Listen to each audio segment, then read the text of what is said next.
தனித்தனியா கோயில் குளம் அலைவதும் எதுக்கு அம்மாவின் பாதத்தில் கற்பூரம் கொளுத்து ஆனந்த கண்ணீரில் அபிஷேகம் நடத்து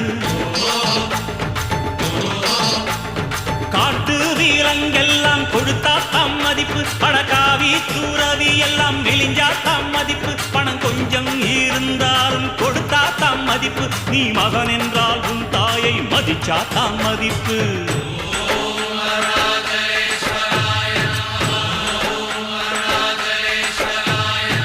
தனக்கென வாழ்பவன்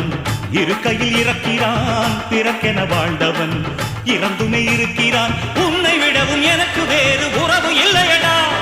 என்னை என்றும் வாழ வைக்கும் தெய்வம் தெய்வம் நீயடா அதாண்டா இதாண்டா அருணாச்சலம்